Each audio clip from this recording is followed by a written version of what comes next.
Dear आपका। कल मैंने आपको बताया था आयत के संदर्भ में आयत को रेक्टेंगल कहते हैं। अब डियर रेक्टेंगल में यही होता है कि आमने सामने की साइडें बराबर होती है और इसका प्रत्येक कोण आपका 90 अंश होता है और इसके आयत के जो विकर्ण होते हैं वो आपका समान होते हैं। अब आयत का क्षेत्रफल, तो क्षेत्रफल अगर आप करते हैं, क्षेत्रफल किसका? आयत का, तो यह लंबाई गुणे चौड़ाई होता है। अगर वर्ग है, एक बात समझिएगा, वर्ग क्या है? तो डियर वह आकृति जिसकी लंबाई चौड़ाई सब क्या हो, समान हो। यानी all side if a shape, एक ऐसा शेप जिसका ऑल साइड क्या हो, इक्वल हो, तो वह स्क्वायर कहलाता है। लेकिन क्या वर्ग को आप आयत कह सकते हैं? तो आप बोलेंगे यस कह सकते हैं, क्योंकि आयत की प्रॉपर्टी को यह पूरा करता है। ये आमने सामने की साइड तब भी बराबर होगी, प्रत्येक कोण 90 अंश होगा, विकर्ण बराबर होगा। किसी वर्ग को आप आयत कह सकते हैं, बट किसी आयत को आप वर्ग नहीं कह सकते। एक बात। दूसरी बात हम आपसे करेंगे कि वर्ग का क्षेत्रफल, अब वर्ग का क्षेत्रफल अगर करना है डियर, तो सिर्फ साइड का स्क्वायर कर देंगे, यानी भुजा का वर्ग, जो उसकी भुजा होगी। अब चूंकि सभी भुजाएं समान है तो कोई भी एक साइड ले लेंगे, तो साइड का स्क्वायर कर देंगे। यहाँ पर आयत का अगर आपको विकर्ण निकालना है, आयत का विकर्ण, तो आयत का विकर्ण निकालना है तो ये 90 डिग्री है। अब 90 डिग्री के सामने वाली जो साइड होती है वो कर्ण होती है, तो आपका वहां पर पाइथागोरस थ्योरम लागू होगा। तो पाइथागोरस थ्योरम लागू होगा तो आयत का विकर्ण हो जाएगा, विकर्ण डियर आपका कर्णी में लंबाई का वर्ग प्लस चौड़ाई का वर्ग हो जाएगा। क्या डियर? लंबाई का वर्ग प्लस चौड़ाई का वर्ग। वेरी गुड, ये हो गया।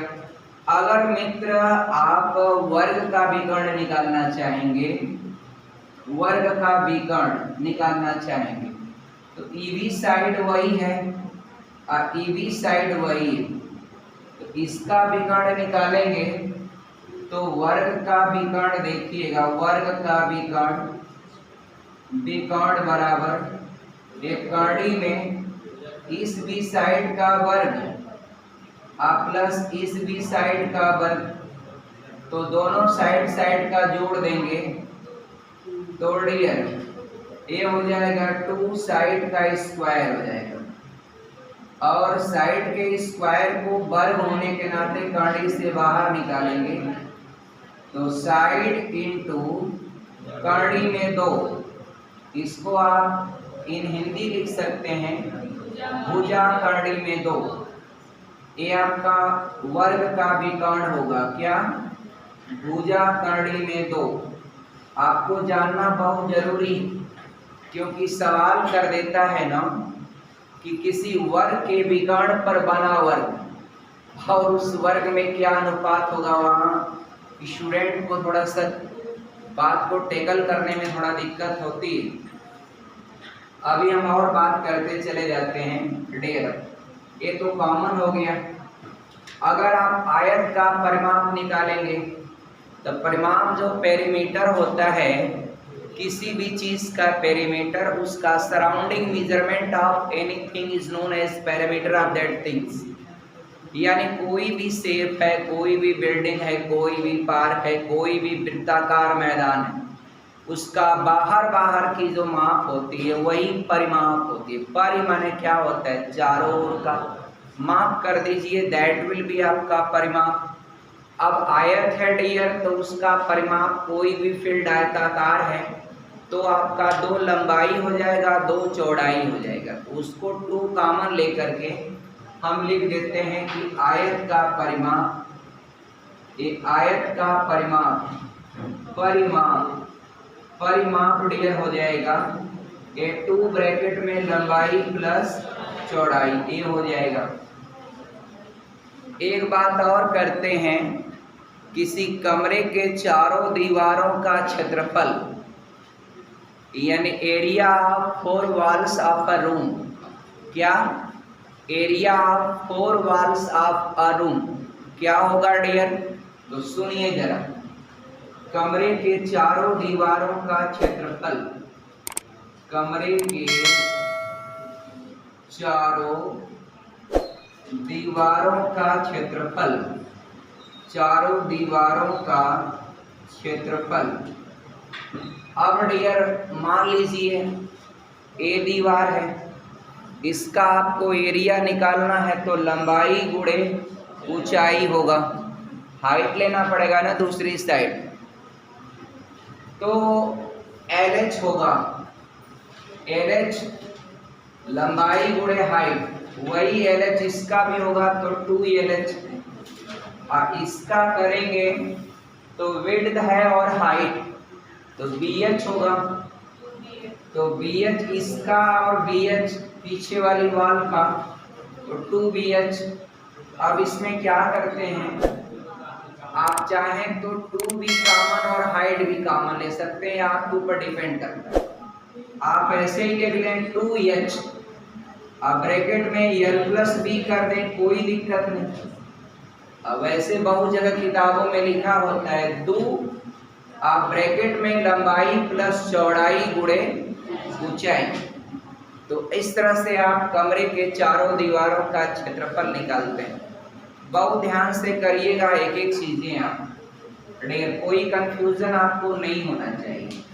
आगे बढ़ेंगे, अगला एक कॉन्सेप्ट मैंने क्या किया था, ट्राइंगल पर काम किया। अब आ जाइए, देखिए ट्राइंगल पर क्या क्या हुआ था उसको देखिए ध्यान से। ट्राइंगल यानी 3 कोणों वाला जो आकृति होता है उसको त्रिभुज कहते हैं। The sum of all inside angle of triangle should be 180 degree. The sum of all inside angle of any quadrilateral should be 360 degree. Quadrilateral बोले ना डियर, और sum of all inside angle of triangle should be 180 degree. Sum of all inside angle of rectangle should be Anshika Singh 360 degree. Sum of all inside angle of a square should be 360 degree. अब confuse हो जा रहे हैं आप लोग कि क्या पूछ रहे हैं। सोनू वर्मा बताइएगा, पूछेंगे, अभी तैयार हो जाइएगा। अब डियर सबसे इंपॉर्टेंट है on the basis of triangle, त्रिभुज को क्लासिफिकेशन जब करते हैं, वर्गीकरण, तो कोणों के आधार पर त्रिभुज को प्रकार करते हैं और भुजाओं के आधार पर करते हैं। तो जरा देखिए डियर, ये त्रिभुज को वर्गीकृत किया जाए, ये आपका डियर आला फिर फटाफट कर लिया जाए कि 2-2 मिनट में। एक तो अगर कोणों के आधार पर करेंगे, किसके आधार पर? कोणों के आधार पर। तो कोणों के आधार पर करेंगे तो पहला होगा समकोण त्रिभुज, समकोण त्रिभुज होगा, समकोण त्रिभुज हो जाएगा। दूसरा है न्यून कोण त्रिभुज, न्यून कोण त्रिभुज हो जाएगा। और एक और है कौन आपका अधिक कोण त्रिभुज, अधिक कोण त्रिभुज, त्रिभुज इसमें ये होता है एक कोण 90 डिग्री के बराबर होता है। इसमें क्या होता है, त्रिभुज के प्रत्येक कोण 90 अंश से छोटे होते हैं और 0 से बड़ा होते हैं, माने न्यून कोण होते हैं। इसमें एक कोण कोई भी आपका 90 से अधिक होगा और 180 से कम होगा। बाकी ये तो शर्त हमें पूरा करना ही पड़ेगा कि किसी भी कीमत पर तीनों कोणों का योग 180 अंश ही बताना पड़ेगा, उससे ना 1 डिग्री कम और ना उससे 1 डिग्री आपको ज़्यादा। अब सबसे इम्पोर्टेंट है जो आपको पढ़ना है भुजाओं के आधार पर, ये बेहद इम्पोर्टेंट होता है भुजाओं के आधार पर। अब इसी के आधार पर इसका क्षेत्रफल का फार्मूला है। तो देखिए भुजाओं के आधार पर पहला है समबाहु त्रिभुज। समबाहु त्रिभुज क्या होता है डियर, आप ध्यान दीजिएगा। एक ऐसा त्रिभुज जिसका सभी साइड क्या हो, बराबर हो। If all side of a triangle should be equal, तो वह क्या होता है, इक्विलैटरल ट्राइंगल होता है। यानी समबाहु त्रिभुज एक ऐसा त्रिभुज जिसकी सभी भुजाएं बराबर हैं और किसी भी त्रिभुज में बराबर भुजाओं के सामने के कोण क्या होते हैं, बराबर होते हैं। तो समबाहु त्रिभुज का प्रत्येक कोण भी जो है 60 अंश के बराबर होता है। बराबर की बात तो छोड़ें, 60 अंश 60 डिग्री होता है। कर लेंगे ना डियर। यानी एक ऐसा त्रिभुज जिसकी तीनों भुजाएं क्या हो, बराबर हो। अब इसका आपको क्षेत्रफल निकालना है, इसका आपको क्षेत्रफल निकालना है। तो फार्मूला क्या होता है, एक का क्षेत्रफल, ये देख लीजिए का क्षेत्रफल, ये आपका कर्णी में 3/4 गुणे आपका भुजा का वर्ग। यानी कोई भी साइड, जब तीनों साइड इक्वल है तो कोई भी एक साइड आप ले लीजिए आपका। तो ये आपका जो फार्मूला है वह समबाहु त्रिभुज के क्षेत्रफल का है। और दूसरा है डियर सेकंड समद्विबाहु त्रिभुज। समद्विबाहु त्रिभुज, इसका नाम से क्लियर हो जाता है। सम माने होता है बराबर, द्वि माने होता है दो, और बाहु माने होता है भुजाएं। तो एक ऐसा त्रिभुज जिसकी दो भुजाएं क्या हों, आपस में इक्वल। अब ऐसे कर लेंगे तो आपका ए भुजा और ए भुजा दोनों बराबर है। 6 है तो ए भी 6, 5 है तो ए भी 5, 8 है तो ए भी 8। इसका मान अलग होगा, ए आपका इन दोनों से भिन्न होगा। तो ऐसे त्रिभुज को समद्विबाहु कहते हैं। और इसका क्षेत्रफल का फार्मूला होता है डियर, क्या होता है, b/4 होता है। ये b/4 कर्णी में 4a² - b²। वेरी गुड, कोई कंफ्यूजन नहीं ना है डियर, नो। आगे बढ़े डियर। अगला आप देखेंगे एक और, अगर डियर विषमबाहु त्रिभुज है, विषमबाहु त्रिभुज, विषमबाहु त्रिभुज एक ऐसा त्रिभुज जिसकी तीनों भुजाएं जो हैं एक दूसरे के समान न हो। यानी एक भुजा ए हो, दूसरा बी हो, एक भुजा ए हो, दूसरा बी हो, तीसरा सी हो। अगर तीनों भुजाएं अलग अलग हैं तो ऐसे त्रिभुज को आप कहते हैं विषमबाहु त्रिभुज। English dear equilateral triangle, a what, क्या समद्विबाहु त्रिभुज को क्या रीड करेंगे, इक्विलैटरल ट्रायंगल इसको बोलेंगे आइसोस्केलेस और स्केलन। आगे बढ़े, इस पर आ जाएगा आपका हीरोस फार्मूला। अब देखिए हीरोन फार्मूला क्या होता है। हीरोन्स फार्मूला ए हीरोन्स फार्मूला ऐसा फार्मूला है जिससे किसी भी ट्राइंगल का क्षेत्रफल आप निकाल सकते हैं। बस आपको होना चाहिए उसकी तीनों भुजाएं ज्ञात। अगर तीनों भुजाएं ज्ञात हो जाए तो सबसे पहले यस का मान निकालिएगा। S is the parameter of half that triangle. S is the half parameter of that triangle. S क्या है? उसके पेरीमीटर का हाफ है। यानी यूं कहिए यस का मान वह a प्लस बी प्लस सी तीनों को जोड़कर 2 से भाग देते हैं, तब तो यस आता है। अब यस आ गया तो त्रिभुज का क्षेत्रफल के लिए हम लोग तुरंत याद कर लेंगे या तुरंत आप इवेल्युएट कर लेंगे। एरिया ऑफ ट्राइंगल ये आपका हो जाएगा डियर कर्णी के अंदर। ये आपका S minus A, S minus B, S minus सी,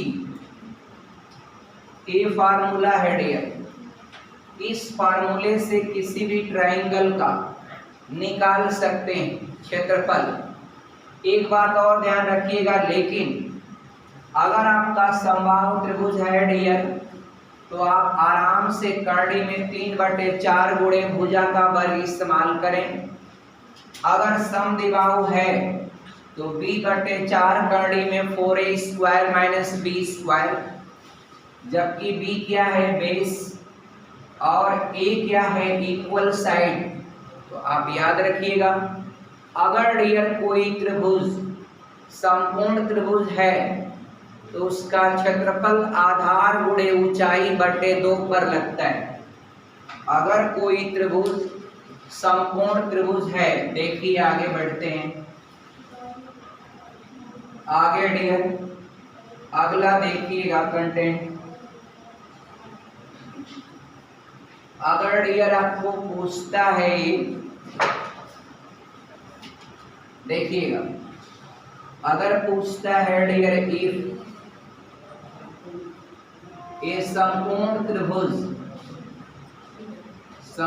त्रिभुज का क्षेत्रफल, एकदम आसानी से इसको करेंगे।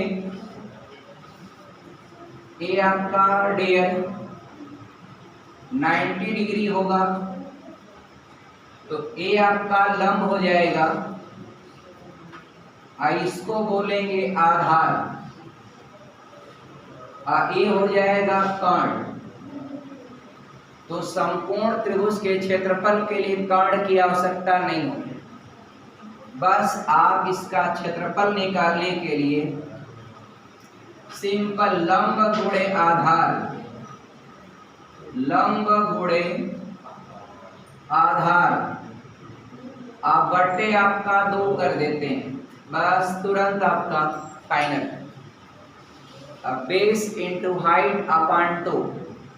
This is the formula of area of right triangle. Right triangle का ये फार्मूला होता है, आप निकाल सकते। अब डियर हम आगे बढ़ेंगे तो जरा इसको आप देखिएगा डियर। 2 फार्मूले और करेंगे। एक तो फार्मूला ये है डियर कि एक समबाहु त्रिभुज है, एक समबाहु त्रिभुज के अंतर, समबाहु त्रिभुज के अंतर जो है, आपको वृत्त की त्रिज्या बताना है। समबाहु त्रिभुज के अंतर वृत्त की त्रिज्या, तो त्रिज्या आपको बताना है।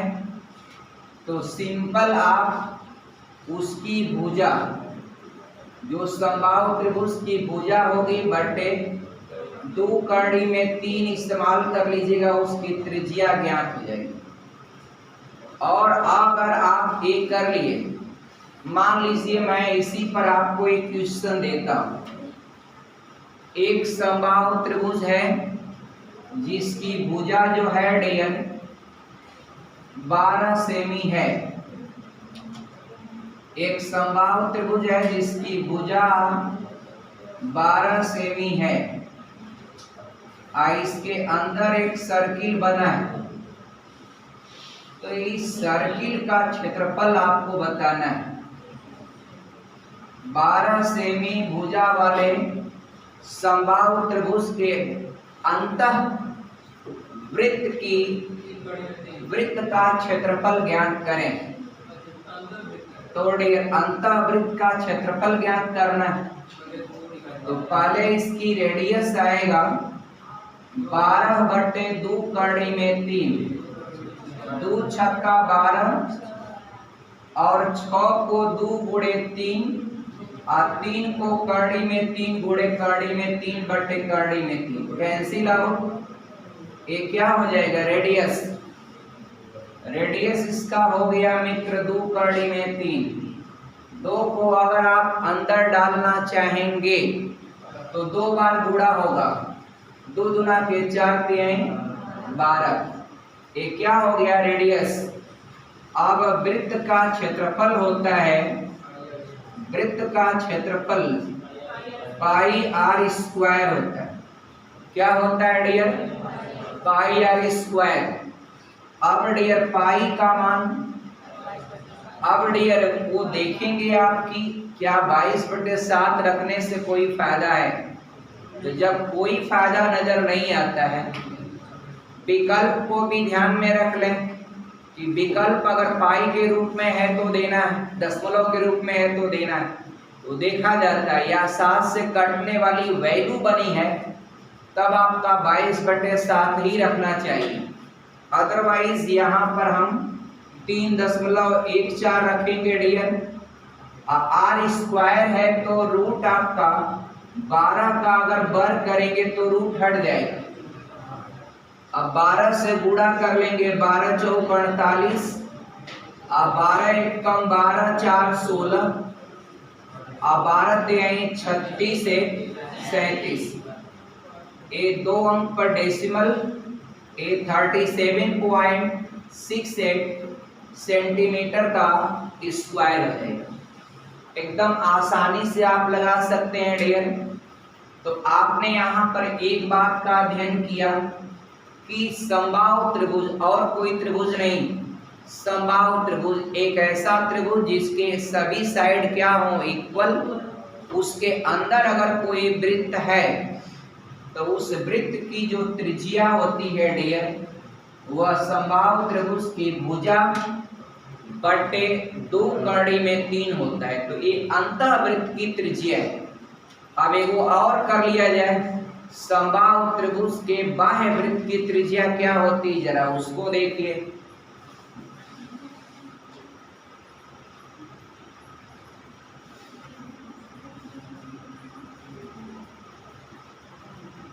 अब देखिएगा डियर, एक समबाहु त्रिभुज के बाह्य वृत्त की त्रिज्या डियर, ये त्रिज्या जो होगी फिगर में बना दूं तो आपको कोई दिक्कत नहीं होना चाहिए। ये आपका ऐसे कुछ बनेगा, इसका फिगर ऐसे। यह समबाहु त्रिभुज के बाहर का वृत्त है और इस वृत्त की जो त्रिज्या होगी में वह बस इसकी भुजा बटे कड़ी में 3 होता है और कुछ नहीं, बस फाइनल। अब मान लीजिए एक सवाल हम देते हैं, लगाइए सचिन यादव डियर, आप समझ रहे हैं। एक समबाहु त्रिभुज जिसकी भुजा, एक समबाहु त्रिभुज, समबाहु त्रिभुज जिसकी भुजा 6 सेमी है है डियर 6 सेमी। अब बताना है उसके बाह्य वृत्त का क्षेत्रफल या समबाहु त्रिभुज जिसकी भुजा 6 सेमी है उसके बाह्य वृत्त का क्षेत्रफल, बाह्य वृत्त का क्षेत्रफल तथा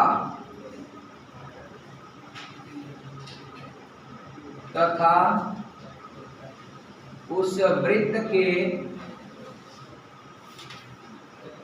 परिधि में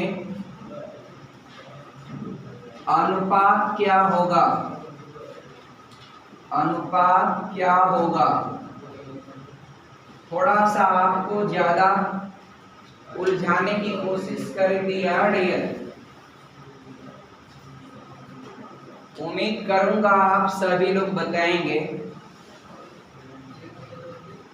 प्रवीण बताइए, रेशियो बताना है। समबाहु त्रिभुज के बाहर जो वृत्त बना रहे हैं उस वृत्त का क्षेत्रफल में और परिधि में क्या अनुपात होगा। 1:,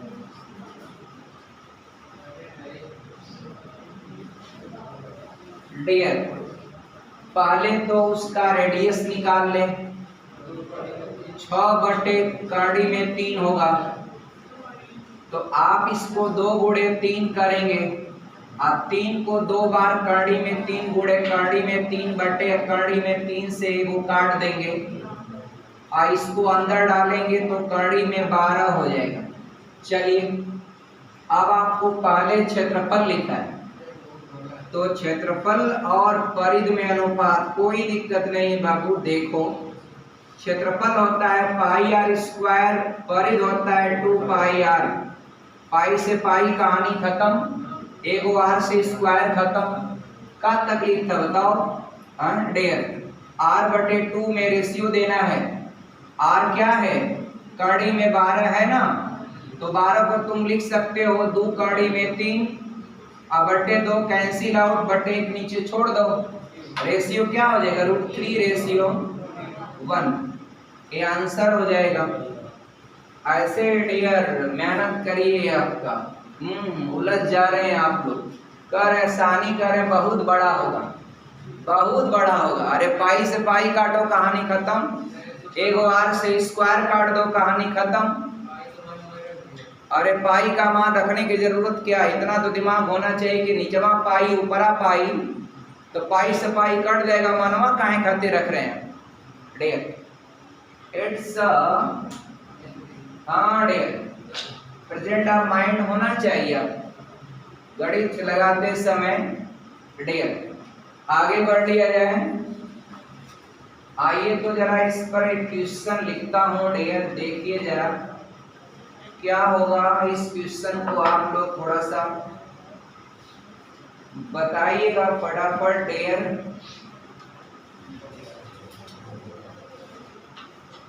देखिए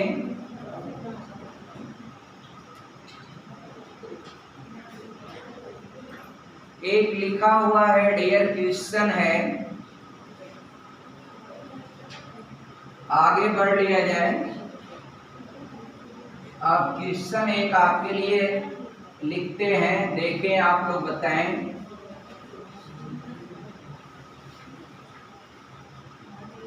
एक क्वेश्चन है डियर,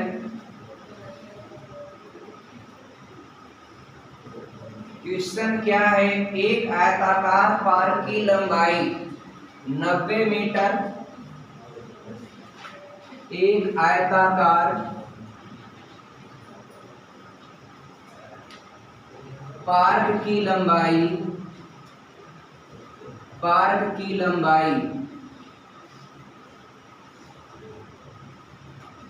90 मीटर, पार्क की लंबाई 90 मीटर तथा चौड़ाई 60 मीटर, तथा चौड़ाई 60 मीटर है। और बोला है इसके अंदर चारों ओर 5 मीटर चौड़ा रास्ता है। इसके अंदर चारों ओर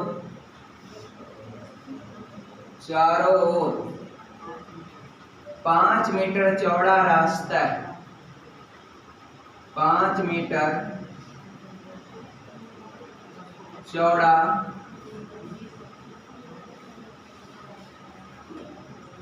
रास्ता है। इस रास्ते पर 15 रुपया प्रति वर्ग मीटर की दर से इस रास्ते पर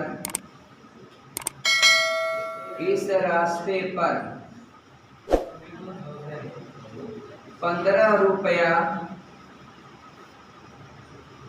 प्रति वर्ग मीटर की दर से प्रति वर्ग मीटर की दर से गिट्टी बिछाने का खर्च क्या होगा? गिट्टी बिछाने का खर्च क्या होगा? अब डियर देखिए, यहां पर 2 तरीके का सवाल बनता है। आप बस ध्यान से देखिएगा। या तो रास्ता अंदर हो सकता है या तो रास्ता बाहर हो सकता है। ये सिंपल सा पॉइंट है। इसकी लंबाई डियर 90 मीटर है और चौड़ाई 60 मीटर है। अगर इसके अंदर चारों ओर है तो इसके अंदर चारों ओर 5 मीटर चौड़ाई का रास्ता है।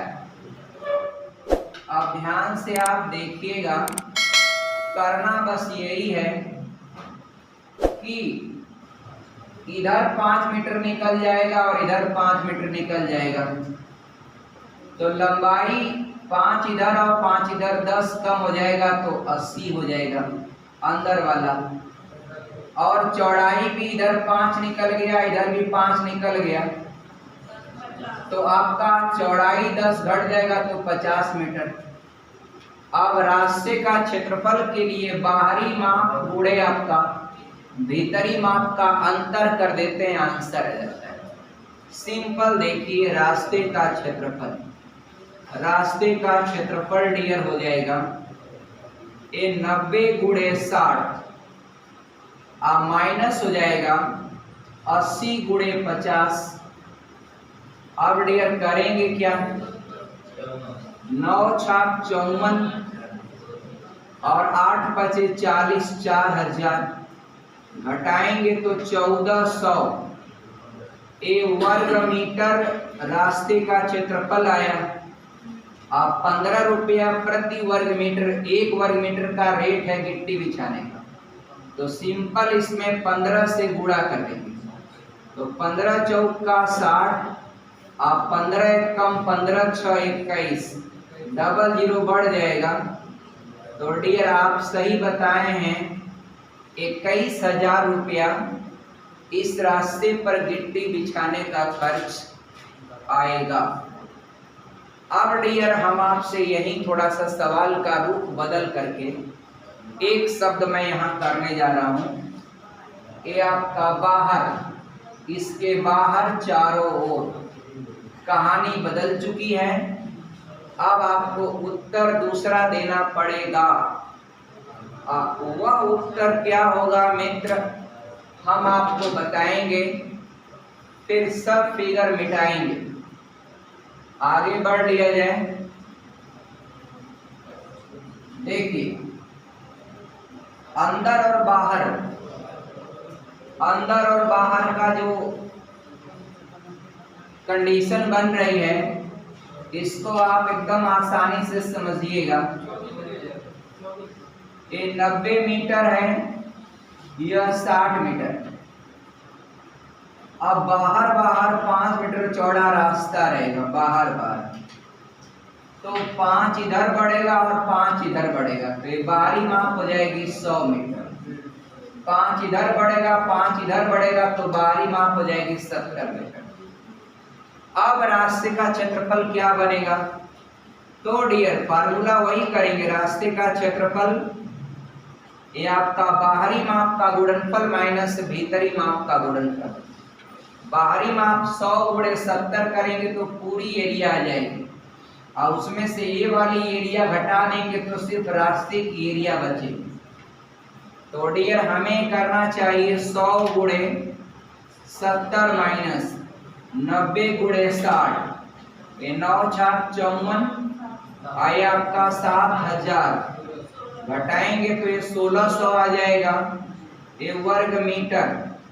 अब डियर 15 से गुणा करेंगे, 15 छक्का 90 और 15 एकम 15 9 24 और डबल जीरो बढ़ जाएगा, तो ये कितना हो गया? 24,000 रुपया, यानी 21,000 से 3,000 रेट आपका क्या हो गया? बढ़ गया। क्यों? क्योंकि बाहर बाहर अगर करेंगे तो रास्ते की एरिया क्या होगी? बढ़ जाएगी। रास्ते की एरिया क्या होगी डियर? बढ़ जाएगी। आई होप दैट सबको कॉन्सेप्ट समझ में आया होगा। किसी को कोई कंफ्यूजन हो तो बताइएगा डियर। आगे एक सवाल और लेते हैं, जरा आप इस पर अपनी ओपिनियंस व्यक्त करिएगा डियर। क्या क्वेश्चन है जरा देखिए डियर।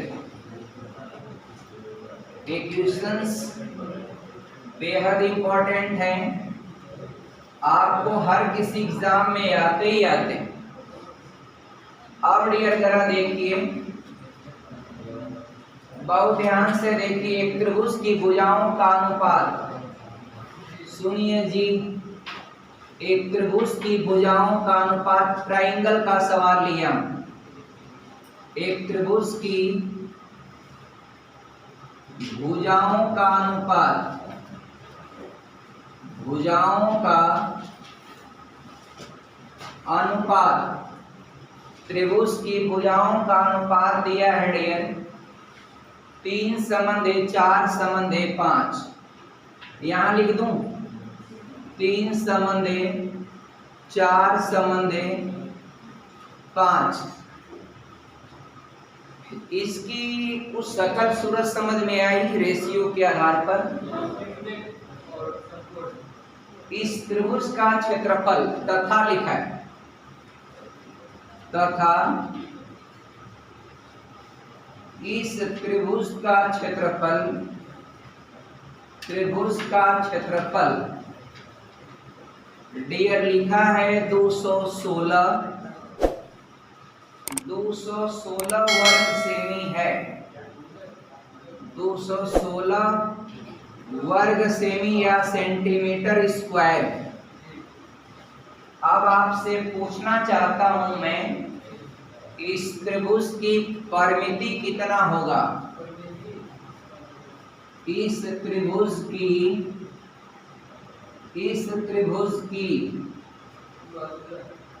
परिमिति माने होता है बाहर बाहर की माप। परिमिति कितनी होगी?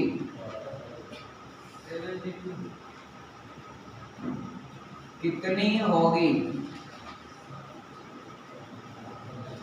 ये बताना है। इस त्रिभुज की परिमिति कितनी होगी? एक काम हम लोग कर लें बेहद आसानी से। आप इस अनुपात के आधार पर उन त्रिभुज की भुजाओं को अगर 3x, 4x और 5x कर लें। एक बात पता है कि जब दो भुजाओं के वर्गों का योग तीसरी भुजा के सबसे बड़ी जो भुजा होती है उसके वर्गों के योग के बराबर होता है, तो वह त्रिभुज जो है संपूर्ण त्रिभुज होता है। यहाँ पर ये है भी, 3x का वर्ग, 3 3 के 9, 4 4 का 16, 16 9 25, 5वां 25 कन्फर्म है। अब इसका बेस इंटू हाइट अपान 2 पर एरिया बनेगा। तो बच्चा लोग 3x गुणे 4x, आप बटे 2 कर दिया, आधार गुणे ऊंचाई बटे 2, इसका क्षेत्रफल 216 लिखूंगा। और डियर 4 तिहाई 12 हो जाएगा। आप 12 को आप 2 से काट देंगे तो ये 6 हो जाएगा, और 6 को काट देंगे तो 36 हो जाएगा। यह आपका x स्क्वायर 36, तो x बराबर 6। अब 6 हो गया तो मान रख दीजिए, क्षत्रिय छोड़िए, मान काहे को रखते हैं, सबको जोड़ लीजिए। परिमिति क्या होता है, तीनों भुजाओं का योग। तो परिमिति जोड़ लेंगे, 4 3 7 5 12x जोड़ लिया, बस 12 गुणे x का मान 6 रख दीजिएगा, तो आपका आ जाएगा क्या, 72 सेमी। परिमिति की जो इकाई होती है वो सिंगल होती है। उम्मीद करते हैं डियर ये कॉन्सेप्ट आपको समझ में आया होगा। आगे बढ़ते हैं डियर, और जरा देखिएगा,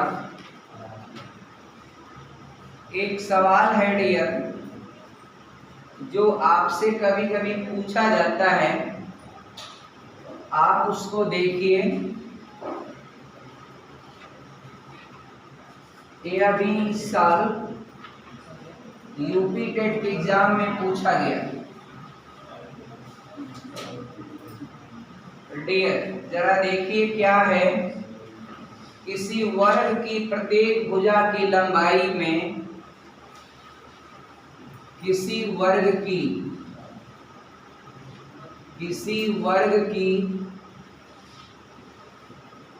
प्रत्येक भुजा की लंबाई में, प्रत्येक भुजा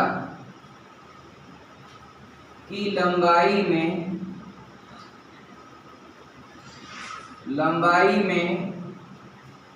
20% की वृद्धि कर दिया जाए, 20% की वृद्धि कर दिया जाए तो डियर पूछ रहा है इसका क्षेत्रफल कितना प्रतिशत बढ़ जाएगा। तो इसका क्षेत्रफल कितना प्रतिशत बढ़ जाएगा, कितना प्रतिशत बढ़ जाएगा। अब डियर इस पर क्या आपका विचार है, तो यहाँ एक ट्रिक है आपको याद, प्रभाव परसेंट वाला, वही इस्तेमाल करिएगा। मैं एक बार ट्रिक आपको लिखने का प्रयास करता हूँ। ट्रिक ये आपका प्रभाव परसेंट बराबर हो जाएगा ये 100 प्लस माइनस ए, 100 प्लस माइनस बी, आप बट्टे 100। ए कैलकुलेट करने के बाद आप 100 घटाएंगे, यदि आपका रिजल्ट इज पॉजिटिव तो आप वृद्धि बताएंगे, if your answer is negative तो आप कमी बताएंगे। ठीक। अब डियर चूंकि ये वर्ग है, कभी कभी दो अलग फिगर देता है, कभी बोल दिया जैसे आयत का है, तो अगर बोलेगा कि लंबाई में 20% की वृद्धि करते हैं और चौड़ाई में 10% की कमी करते हैं। यहाँ तो वर्ग की प्रत्येक भुजा में एक ही सेम परिवर्तन किया है, तो जब वर्ग हो या वृत्त की त्रिज्या हो तो जो परिवर्तन बोलेगा, अगर वृद्धि का बोलेगा तो दोनों जगह आप प्लस प्लस करिएगा, आप कमी बोलेगा तो दोनों जगह माइनस माइनस करिएगा। जैसे सवाल आएगा वृत्त की त्रिज्या 10% कम कर दिया जाता है, आप कहेंगे सर ए के यहाँ 10 कम करूं कि बी के यहाँ, तो मेरा कहना है कि दोनों जगह आप 10 10 कम कर देंगे, तो सिंपल हो जाएगा 90 गुणे 90/100, दोनों जीरो कैंसिल, 89 माइनस 100 यानी कितना हो जाएगा -19, यानी आपका 19% की कमी। आपको कलम भी चलाने की आवश्यकता नहीं पड़ेगी, इसी सवाल को लगाना है। देखिए आप देखिए 20% की वृद्धि करेंगे तो 100 में आपको यहाँ प्लस माइनस सिंबल का मतलब यही होता है कि अगर वृद्धि होता है तो आप प्लस कर लीजिएगा और कमी होता है तो आप माइनस कर लीजिएगा। दूसरी कंडीशन का मतलब है कि जैसे आयत है तो लंबाई चौड़ाई देगा, तो लंबाई में कहेगा वृद्धि तो यहाँ कर लीजिएगा, चौड़ाई में जो परिवर्तन कहेगा तो यहाँ कर लीजिएगा बी के रूप में। अब आपका वर्ग है तो वर्ग का लंबाई और चौड़ाई दोनों सेम होता है, तो जो एक मान देगा परिवर्तन का वह दोनों जगह लागू कर दीजिएगा। सिंपल, आपका लग जाएगा सवाल। अब देखिए 20% की वृद्धि है तो यहाँ 100 में 20 जोड़ेंगे, 120 और 120, तो दोनों जीरो से दोनों जीरो कट जाएगा, 12 गुणे 12 144, और 100 घटाएंगे तो 44%, वो भी पॉजिटिव में आ रहा है तो 44% की क्या हो जाएगी वृद्धि हो जाएगी। एक बात सुनिए, अगर वृद्धि न करके आपका 44% की आपका एक कमी कर दे तो आप क्या उत्तर देंगे? तो 20 घटाएंगे यहाँ, 20 घटाएंगे यहाँ, 80 गुणे 80, तो दोनों जीरो से दोनों जीरो कैंसिल, 64, 64 माइनस 100 करेंगे तो -36 आएगा ना, माइनस में आएगा। तो आप बताएंगे 36% उसका क्षेत्रफल कम हो जाए। आपकी जो यूपी टेट में इस बार पूछा गया था वो 20 नहीं दिया, शायद 10 दिया। अब बताइए 10 पर क्या करेंगे? तो 10% की कमी होगा तो 19 हो जाएगा परसेंट की कमी। आप 10% कमी ना करके अगर ये वृद्धि कर दिया जाए तो आपका 10% बढ़ाएंगे तो 100 में 10 जोड़ेंगे तो 110 गुणे 110, दोनों जीरो कैंसिल, 11 गुणे 11 121, 121, और -100 घटाएंगे तो आपका 21% की क्या होगा, ये वृद्धि हो जाएगी। तो मित्र उम्मीद करता हूँ आपको ये कॉन्सेप्ट या ये ट्रिक कैसा लगा। अगर अच्छा लगा हो तो आप कमेंट करके जरूर बताइएगा। थैंक्स, जय हिंद।